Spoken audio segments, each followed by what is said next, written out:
¿Cuándo es el mejor momento para soltar un vínculo que nos está haciendo daño y ya no nos hace el mismo sentido? Ya sea un familiar, un amigo, una pareja, porque muchas veces cargamos con la responsabilidad de otro en nuestra espalda. Personas que en vez de aportarnos y ayudarnos a avanzar, terminan siendo peso muerto en nuestros hombros, mientras nosotros tenemos que seguir caminando. Todo esto y más me evocó el relato del maestro Juan Rulfo, que en solo 4 páginas, con un lenguaje coloquial mexicano y una historia sumamente sencilla de leer, nos muestra a un padre ya anciano que debe cargar con el peso de su hijo delincuente que va gravemente herido, mientras camina kilómetros por el valle para llegar al próximo pueblo e intentar salvarle la vida. Un autor que en la simpleza de los detalles nos muestra la complejidad del ser y nos envuelve en una conmovedora historia que podría estar representando a cualquiera de nosotros hoy. Te invitamos a leer o a escuchar en voz de su propio autor ¿No oyes ladrar los perros? De Juan Rulfo. Te aseguro que este cuento te dejará knockout. Segunda temporada, capítulo 5. No oyes ladrar los perros, de Juan Rulfo. Comentan en la mesa Yuri Mancini, Marcia Enríquez, Laura Nardequia y Sofía Rodríguez. Hola, ¿cómo están?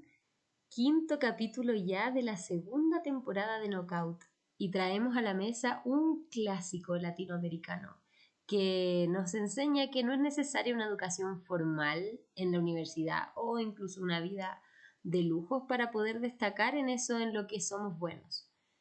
Digamos que el arte es talento, el arte es instinto, es emoción. Eso nos viene a mostrar la biografía del autor que vamos a revisar hoy, nada más ni nada menos que el señor Juan Rulfo. Para quienes aún no lo conocen, Juan Rulfo fue un escritor, también fue guionista y fotógrafo mexicano, que perteneció a la generación del medio siglo y está obviamente dentro de los escritores hispanoamericanos más relevantes de su época, y eso que tiene solo un libro de cuentos y una novela publicada. Estos 2 libros le valieron el reconocimiento mundial con premios como el Nacional de Letras en el 70 y el Príncipe de Asturias en España en el año 83. Juan Rulfo es creador de un universo rural inconfundible, con un uso del lenguaje y una ambientación típica de la idiosincrasia mexicana, pero que a su vez nos narra el drama profundo de la condición humana, y ahí está la esencia, que traspasa también no solo sus escritos, sino su fotografía. Plasma su interés por la cultura indígena y por el pueblo mexicano en su máximo esplendor. Si bien no fue muy premiado ni mayormente reconocido por su arte fotográfico, incluso muchas de nosotras no conocíamos este lado del escritor, expertos en la materia aseguran que Rulfo puede considerarse como uno de los fotógrafos más importantes de Latinoamérica por la calidad de sus obras que estamos mostrando ahora en el video. Y es que digamos que tenía una habilidad única para destacar en la simpleza y en la sencillez de lo rural un mundo muy complejo y lleno de vida o muerte también, tanto detrás del lente como en el papel. Lo más interesante de todo es que estos reconocimientos provienen de un talento autodidacta y de experiencia de vida. Eso nos viene a mostrar Juan Rulfo, que podemos sacar de nosotros mismos ese arte que llevamos dentro, sin necesidad de que alguien nos venga a decir, tú tienes que estudiar en la universidad para poder ser un grande. Rulfo intentó ingresar a la universidad para estudios formales, pero la primera vez en Guadalajara la universidad estaba en huelga, así que postuló en la Ciudad de México, pero fracasó en los exámenes de admisión en la Facultad de Derecho. Así que finalmente se puso a trabajar y su escuela fue la vida, los viajes, la introspección que lo caracterizaba.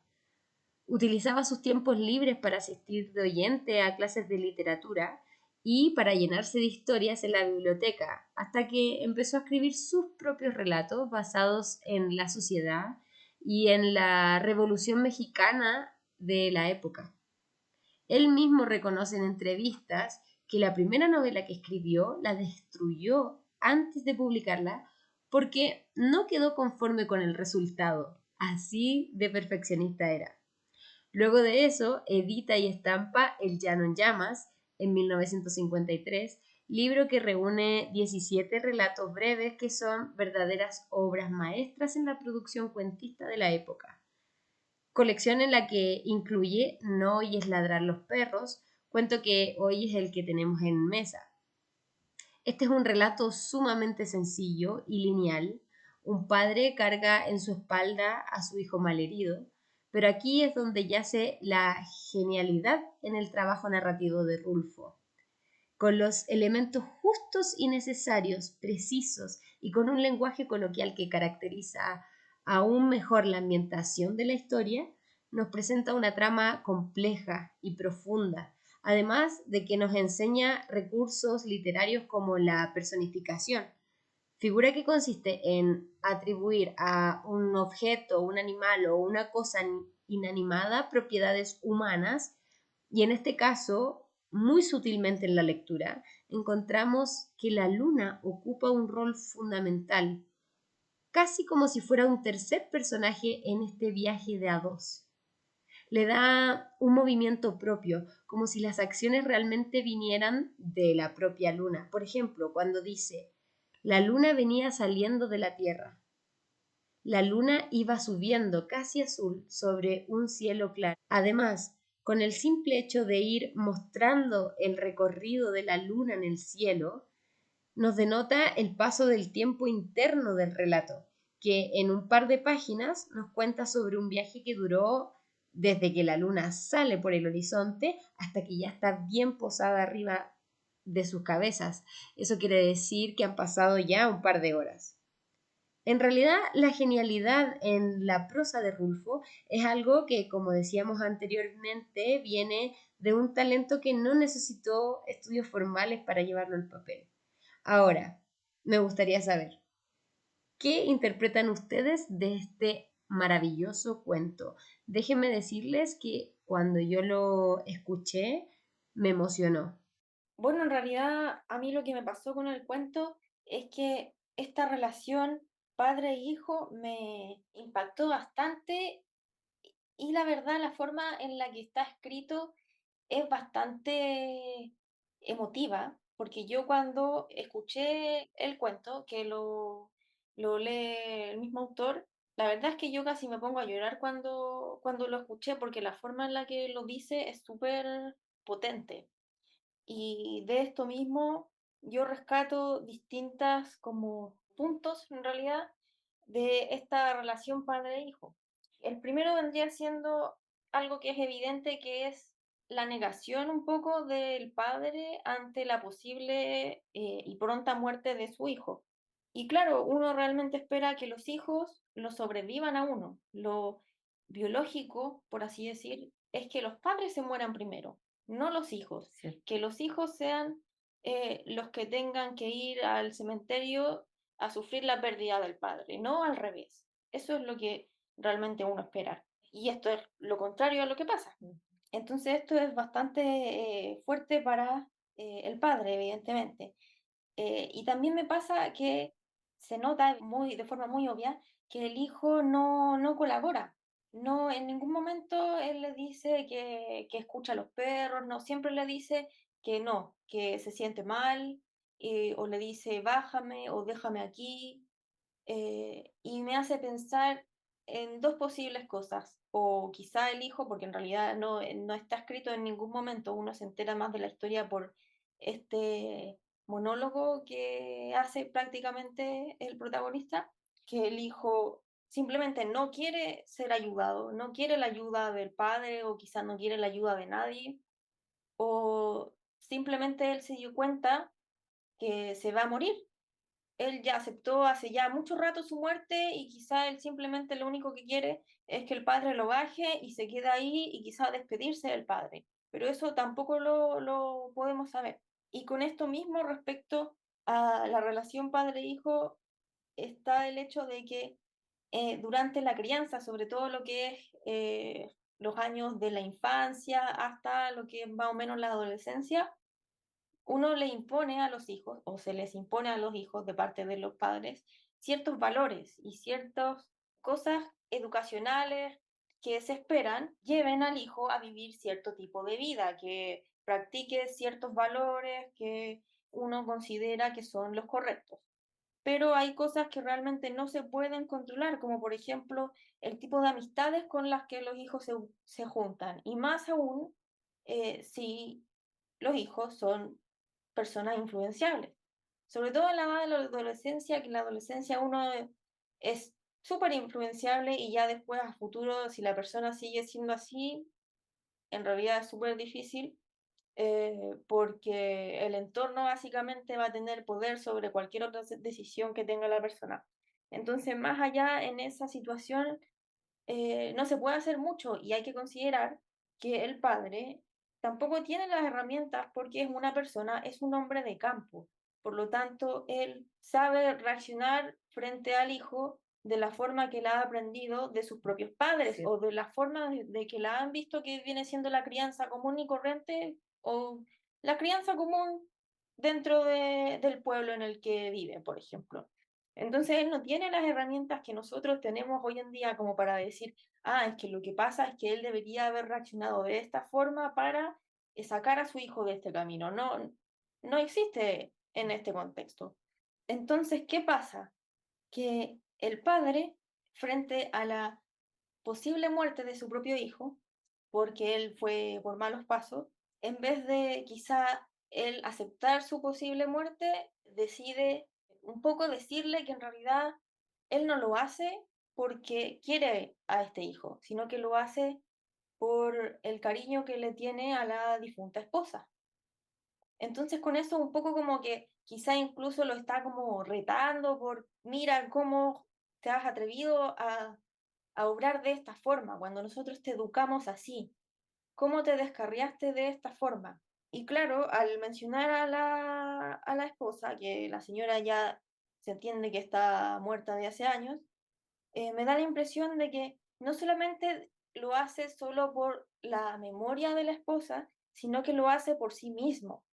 Él la toma a ella como una excusa, quizá un poco para alejarse un poco de la misma situación, porque claro, la situación de que él esté en malos pasos y sea un delincuente y ande robando, le da rabia, le da vergüenza, entonces atribuirle esta carga a la mujer quizá lo hace enfrentar la situación de una, le aliviana un poco realmente el trato con el hijo. Dentro de esto mismo, algo que me vine a dar cuenta más en una segunda lectura es la deshumanización que hay con los delincuentes, porque en el fondo eso es lo que le pasa al mismo padre, que le da rabia y quiere alejarse como un poco emocionalmente de su propio hijo, pero no lo logra. Y en el tema de esta deshumanización, lo típico que pasa es que, por ejemplo, en el día actual, nosotros vemos a un delincuente que anda robando o gente que anda con armas y que nos da miedo ir en la calle.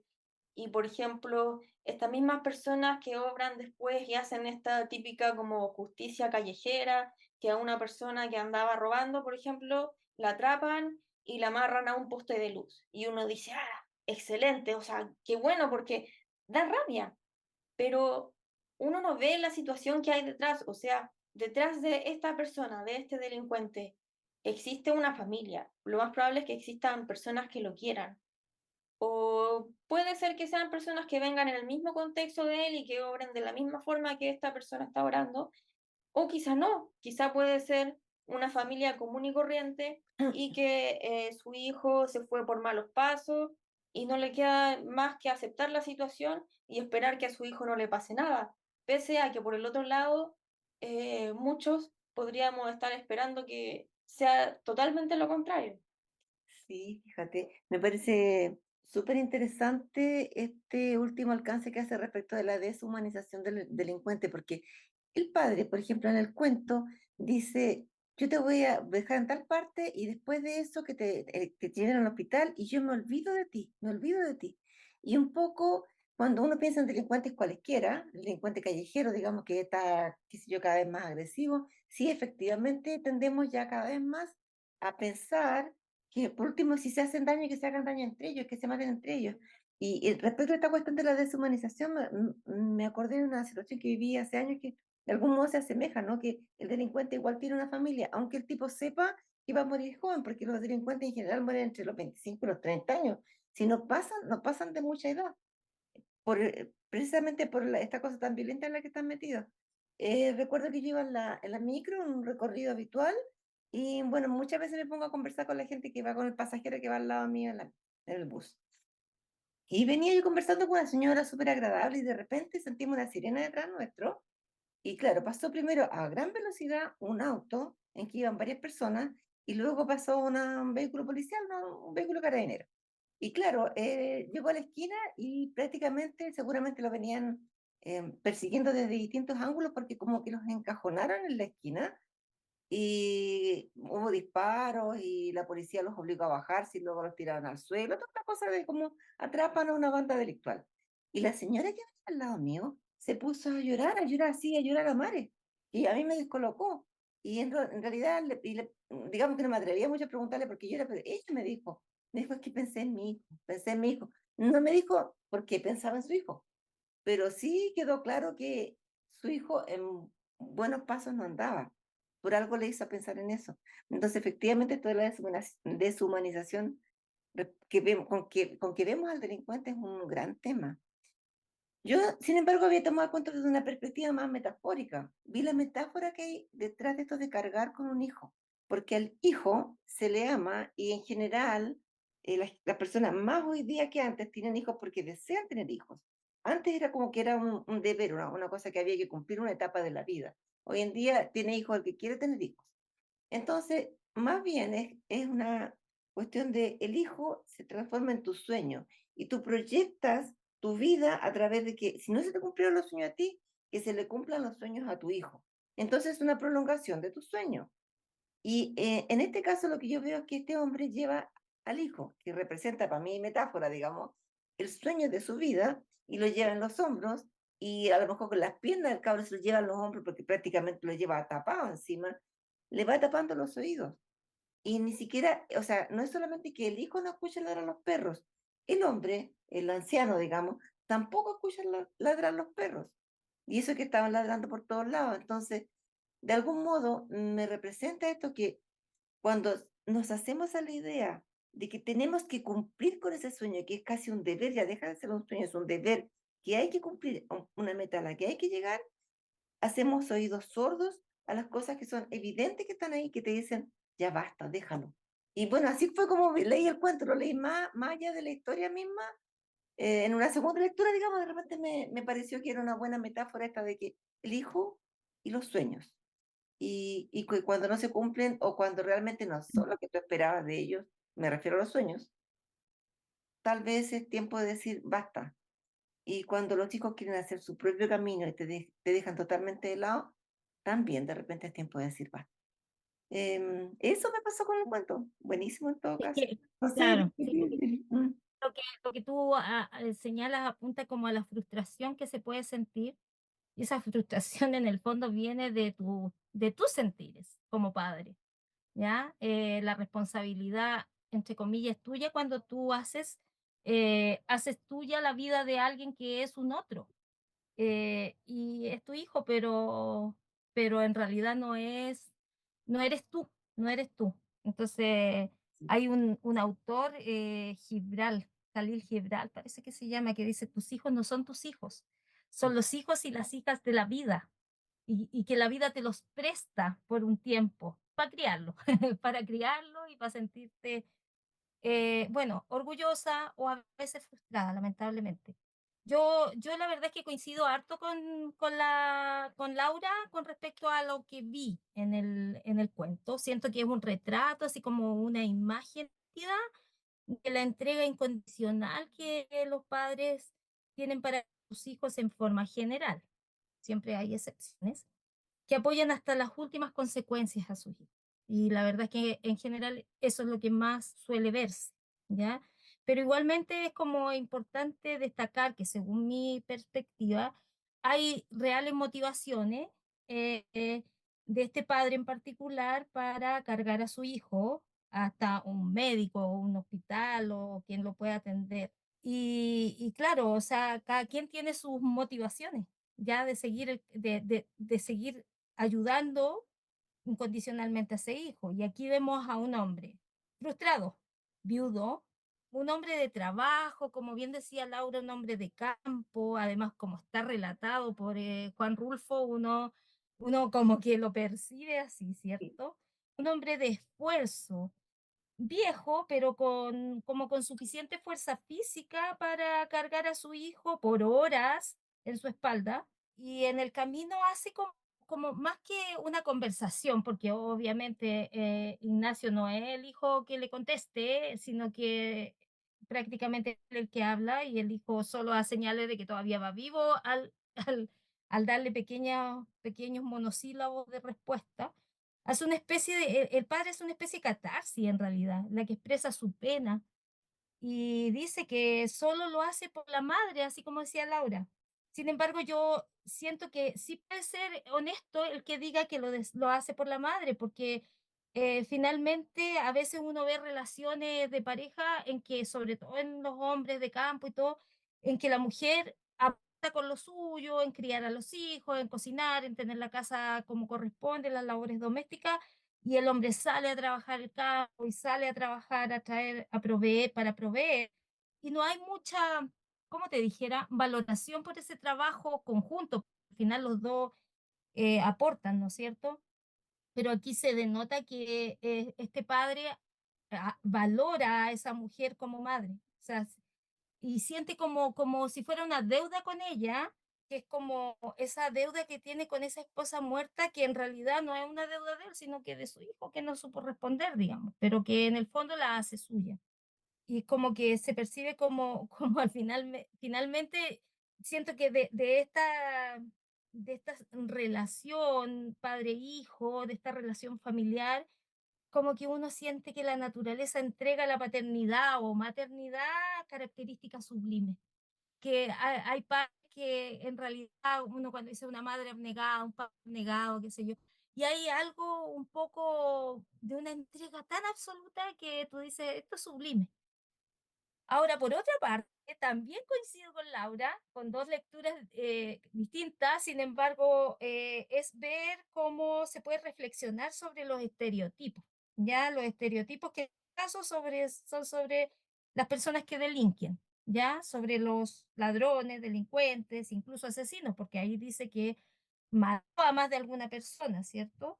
Y lo que se atribuye a básicamente como más bien desde el punto de la sociedad se le atribuye a una repetición de patrones de los padres, de los familiares, de los tutores. Esa es como la conclusión que uno saca y se suele pensar que un delincuente viene de cunas de delincuentes. Sí, ¿verdad? Y podríamos decir que uno piensa que son personas que en realidad quedaron a la deriva, que están sin apoyo ni oportunidades, marginados sociales, como se les llama, ¿cierto? Y, esa, la responsabilidad no recae sobre ellos mismos, sino que más bien desde una mirada macro son como producto de una sociedad injusta y desigual, ¿cierto? Entonces, eso nos hace ser un poco, ¿cómo se dice?, permisivos con estas conductas de las personas. Sí, Complaciente. complacientes, como es culpa nuestra, porque no el Estado no les da la oportunidad, la sociedad no les da la oportunidad. Y esto puede ser verdad, pero no es así en todos los casos. El relato da cuenta de ello cuando el padre le dice a su hijo que sus compañeros vándalos no tenían a nadie, ¿cierto? Pero él contaba con el apoyo de su madre, contaba, y esto lo demuestra. O sea, llega hasta el final hasta el último respiro de su hijo apoyándolo al máximo, siendo que él hace saber que en realidad fue la madre la que se la jugó por él, tanto por él como por el otro hijo, ¿cierto? Por el que murió al dar a luz. Entonces, escucha, hay que tener ojo con las generalizaciones y los prejuicios, porque al final siempre está mal llegar y atropelladamente pensar que son casos y casos en el fondo, pero que la situación es una cosa tan generalizada, tan generalizada. No sé si acaso es tan culpa de la sociedad, si es tan culpa de las familias, si es tan culpa del Estado, si es tan culpa de ellos mismos que no asumen la responsabilidad de sus actos. No, digamos que es multifactorial que lleguen a esto. Entonces tampoco podemos ser tan drásticos en sancionar o pensar que la cosa es como te imponen el pensamiento por la estadística, digamos. Ya, y por último, yo quiero decir que en lo personal y también me sorprende porque al final igual es como que escuchaba a Laura al principio y dice que en realidad se emocionó y a mí me pareció conmovedor este cuento. Yo no sé si está el tema de que lo lee Rulfo con ese andar lento y como, wow, y es su historia. A mí me estremece. En realidad, así como que te genera, te traspasa el dolor que ese hombre siente. Y tú dices, ¿qué puedo hacer al respecto? Y como nada, solo pensar en que tú tienes a lo mejor otra realidad y pensar cómo todas estas realidades existen, ¿cierto? Porque el cuento es un drama que es un drama de muchos padres de ayer, de hoy y lamentablemente también de mañana. Entonces, bueno, llama a la reflexión, llama al dolor y llama a dar gracias a Dios que uno no esté viviendo una situación como esa. Bueno, sí, ahí está la genialidad, ¿no? Que en solo 4 páginas y con un escrito tan sencillo de leer, el autor nos traiga tanto simbolismo, partiendo, por lo que dijimos, del rol de la luna en la historia.